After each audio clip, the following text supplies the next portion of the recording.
Prynhawn da, it's wonderful to see so many of you here today. Gadwch I mi ddeud hyn, does yna ddim Cymru heb ei chefn gwlad. There is no Wales without rural Wales. A does yna ddim cefn gwlad hyfyw heb gefnogaeth ei llywodraeth. And we cannot have a vibrant rural Wales without its governments here in Cardiff and in Westminster being willing to be champions for it and backing it at every turn. That is a clear message here on the steps of the Senedd today. From the food on our tables, to our living communities and to our rural environments and the health of biodiversity in rural Wales, it is agriculture that binds all of this together, that cares for this, that produces it. And I see you all here today, people who've made the long journey from my neck of the woods, from my constituency, from Ynys Môn, dach gweld chi, cyfeillion da, my good friends here from across Wales today. And I see real determination. And I look across the generations in my own family. My grandparents, hard-working tenant farmers on the hills of Meirionnydd. We owe it to them, those who have gone before us. And I look at the next generation, my own son studying for a degree in agriculture, and his generation, and I look at my niece and my nephews, and at their determination to want to put down their own roots, to be the future of agriculture and to be the future of our rural economies and our rural communities. We owe it to all of them.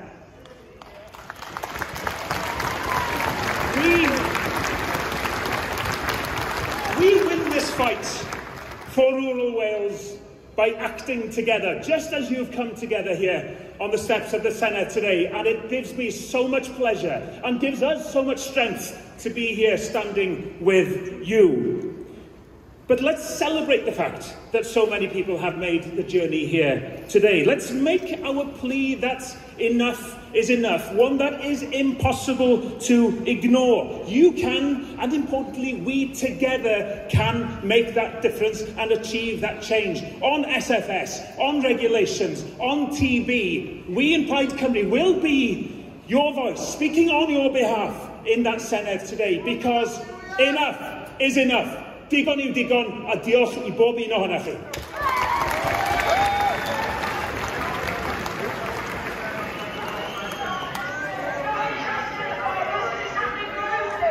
Well, everybody, what an experience this is. I'm a politician, yes. Secondly, first, I am a farmer's son. And one word that has resonated with me throughout this whole debate is that of community. That community that we get our strength from. And we'll hear some powerful and passionate and emotive stories later, but let me share with you mine. Some years ago, when my father took ill and he was lying in intensive care, it was the farming community who helped us take cattle down to Whitland Mar to sell. When my father was in intensive care, it was the farming community, our farming friends, who helped feed us by making sure that there was food on our table when we came back from Withybush Hospital. It is because of those farming friends, because of those farming colleagues and that community, I stand here today in solidarity with each and every single one of you against what this Welsh Government is proposing in sustainable farming scheme, against bovine TB and against the NVZ.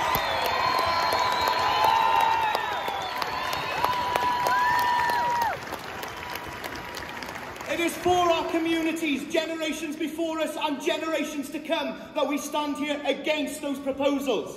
We want to work with politicians. We want to make the changes necessary, but work with us. Acknowledge the work that we are already doing in protecting our environment, in supplying sustainable food for our family and our country. Acknowledge that the answers lie with us, the farmers, not the questions. We are the solution to the problems. Work with us. And so help me God, I will continue to stand up and be a voice for every single farmer here today that wants to see a better future, not just for themselves, but for their kids and their children's children to make sure that Wales continues to be, as it always has been, the pinnacle of agriculture in the world.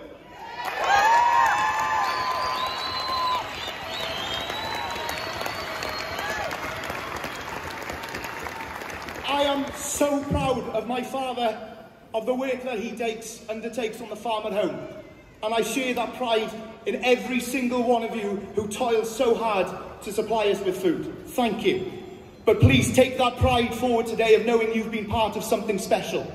February 28th, 2024, let's all go home and remember and speak to those future generations that we've protected their livelihoods by telling them, I was there. I was there.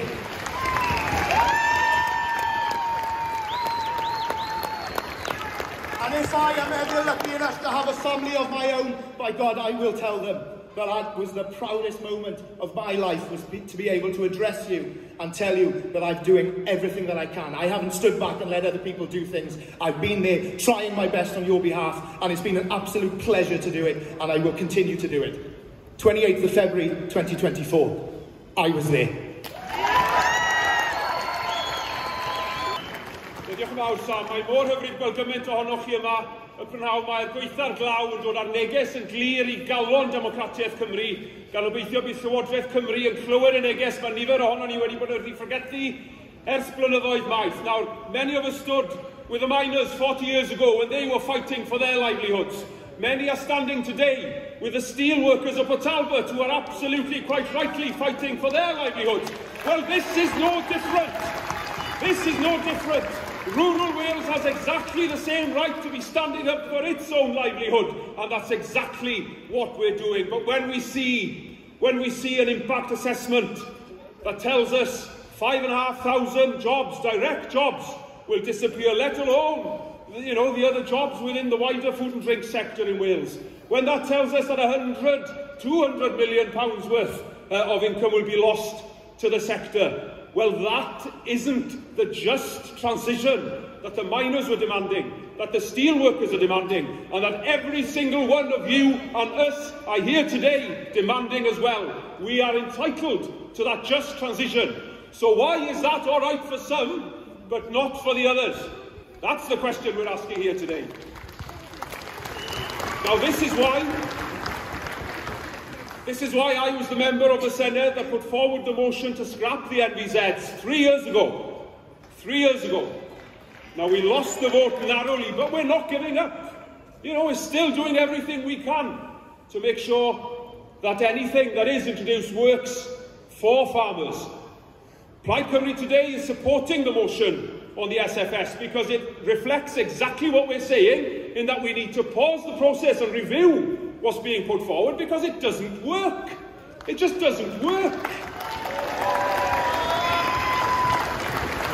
And that's why as well, Plaid Cymru are leading a motion today to try and encourage and persuade the Welsh Government once and for all to get to grips with TB in wildlife. Come on, boys bach. We're seeing the damage it's causing.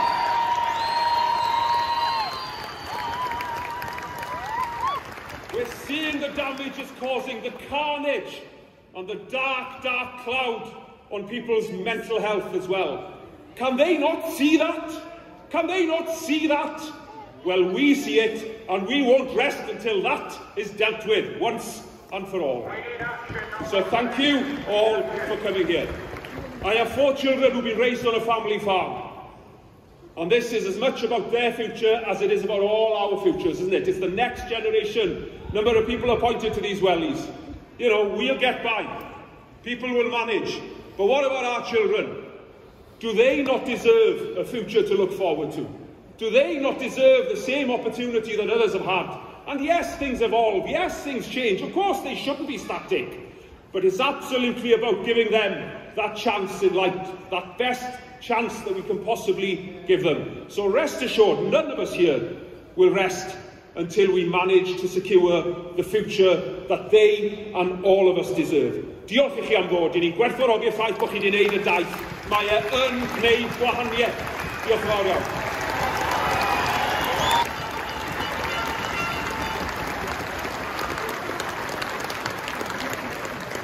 Okay, a message I would give those politicians there now. We want Wales and this building here to be inclusive to everybody, not just certain parts of Wales. We want it to be inclusive to everybody. So take that message back into that building with you and debate and give us a better value for money for rural Wales from this building. Okay, we're going to move on now. And we're going to have farmer stories. We're going to hear from various industry representatives. So we're going to start with Mr. Stuart Williams, who's going to give us his farmer story. Maybe in the house. So once I got dressed, played a few games, wellies on, I managed to escape the mayhem and close the house door. But there it was. Silence. Not a sound. Not a gate rattling, and not even a calf skipping around the pens. I froze, wondering what the hell am I going to do? As a fourth-generation dairy farmer, like many of you, it's in our blood.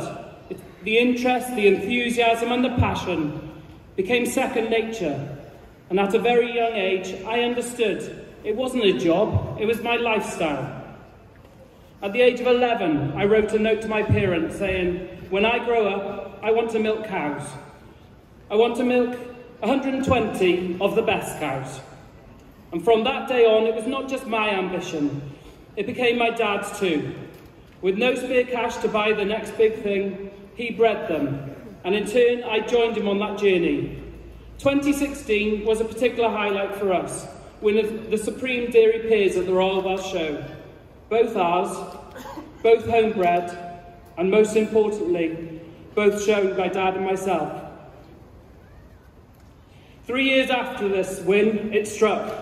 Never in the history of our farm we had had a TB reactor. We lost 7 that day, 15 the next test, and from then on, it was over 20. Over the next 3 years, lorry loads were taken until we had the final phone call stating the remaining bovines on the farm were being depopulated. Almost 600 animals were removed in a 3-year, 1-month period, all with paperwork stating no visible lesions for TB. All cultures were negative, and we were left with nothing. Mentally, I was gone. It's thanks to the support of the doctor and DPJ, but most importantly, my family, I stand here today. And it's only now the situation is impacting my parents, a whole lifetime's work being taken away from them by the most incompetent policy ever to be written.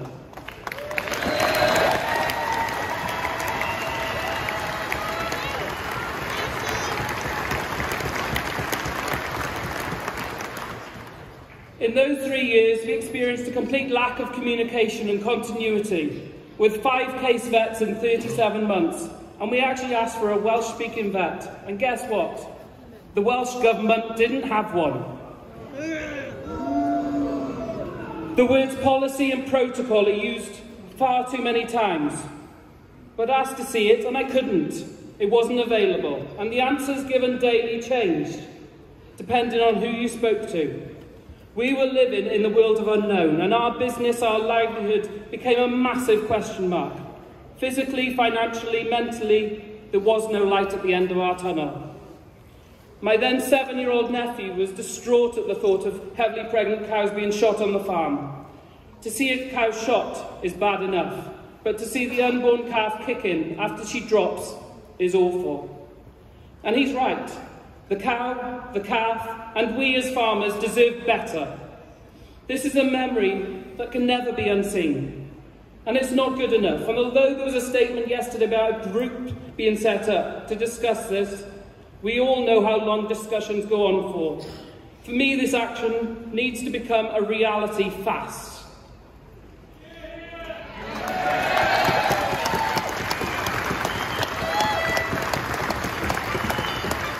Through the uncertainty of our breakdown and the lottery of what policy to follow, the only thing we did know was the volume of animals leaving the farm at each round of testing. Even when we discussed this, we were lied to. We were told a maximum of 4% of head had left every round of testing. but our farm figures clearly showed a minimum of 14%. And when you hear the rubbish that's spoken in the building behind me about TB improving, there's store cattle in the cubicles, pigs in the rearing sheds, and an education farm as a diversification. Am I achieving my ambitions? No. But with the uncertainty of what will come out of the Senedd, I am not prepared to give anything 100% and fall victim to yet another worthless policy. Today is the first time I've spoken about our TB case publicly. Now, I'm nowhere near a politician as a speaker, but one thing I am prepared to do is stand here as a proud farmer and will always care for my farm and my animals and feed the nation for future generations. Can I finally thank everyone who was enabled today for happening, but more importantly, thank you guys for coming. Everyone has come as an individual, but together we are making a statement to the Welsh Government that we are united. Thank you.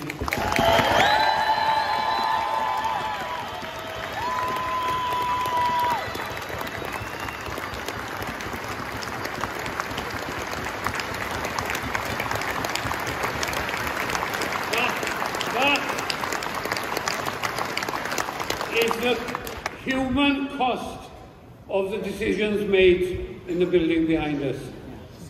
I want to formally thank the crew of Fernlo who did that programme in Castell Howell, and thank the family of Castell Howell for being so open and letting the cameras come onto their farm. And can you give them all a round of applause, because I do this. It's not an easy thing to do.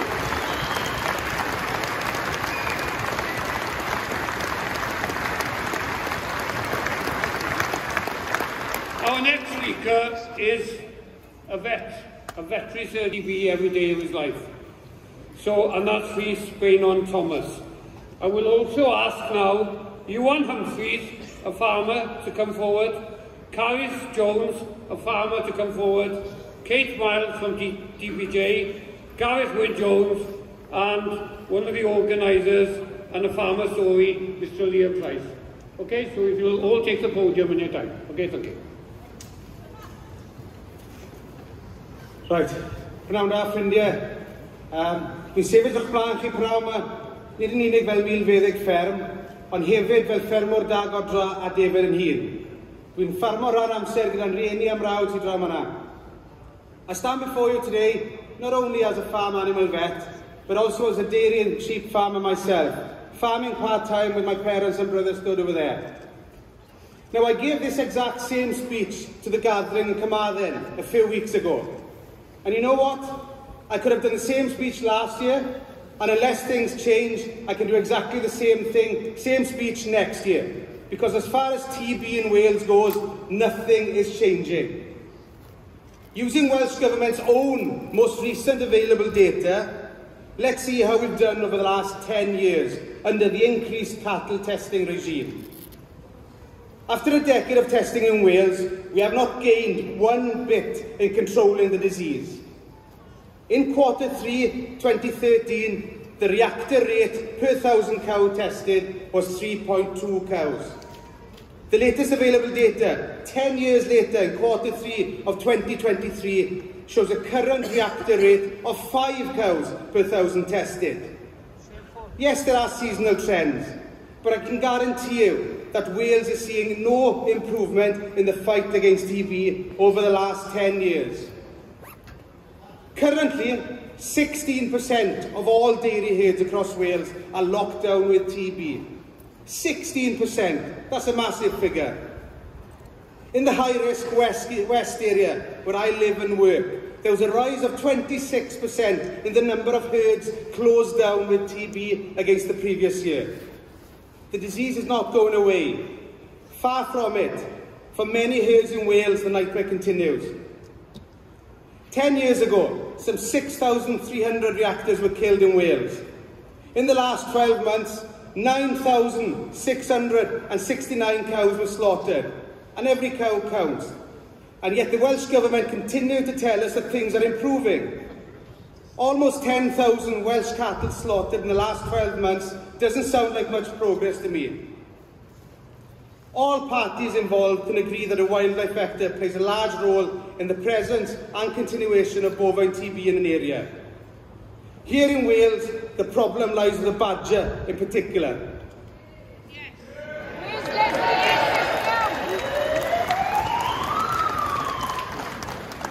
Estimates claim that the UK-wide population of the badger has increased from some 250,000 total population in the 1980s to a population of almost 500,000, according to a study in 2013.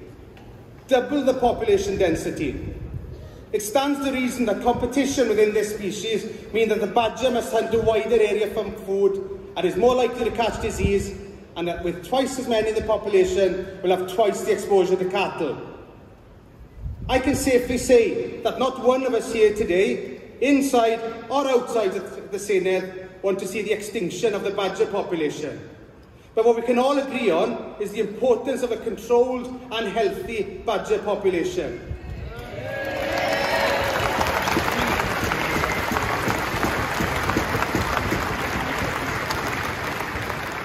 Let's not forget, a TB-infected badger will also end its life in slow and a painful manner. There is no debate that bovine TB is also transferred from cow to cow, and the industry has gone along with the increasingly stringent testing regime imposed upon us by Welsh Government.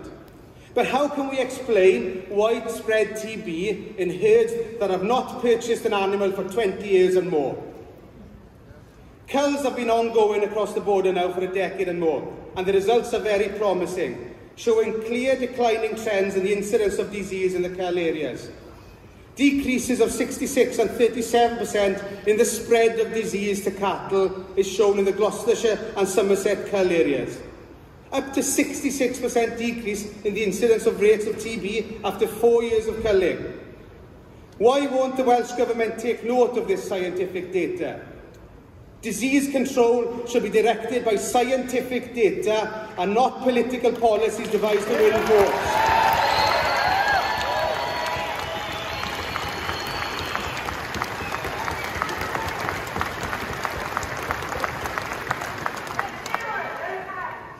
I can give a farmer advice on how to clear and control almost any disease on farm, but I cannot give complete legal advice on how to eradicate TB from that farm.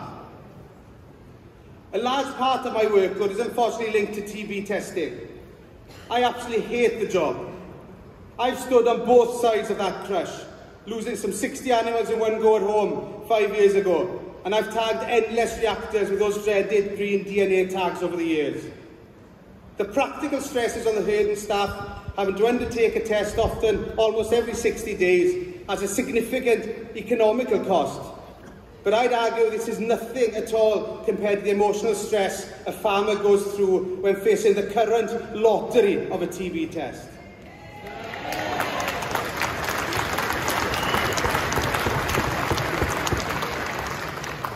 Welsh Government has come out with a target of TB eradication in Wales by 2041. I believe when setting a target, it should be realistic and achievable. Using current control measures, focusing on cows only and ignoring the affected badger, this target is far from achievable. It's not even a dream, it's more fantasy. Something has to change for the survival of cattle farming in Wales. And I'm urging, no, in fact, I'm begging the Welsh Government to use the available evidence, the available science, and include a badger cull in high-risk areas as an aid to control and eradicating TB from Wales. Diolch yn fawr.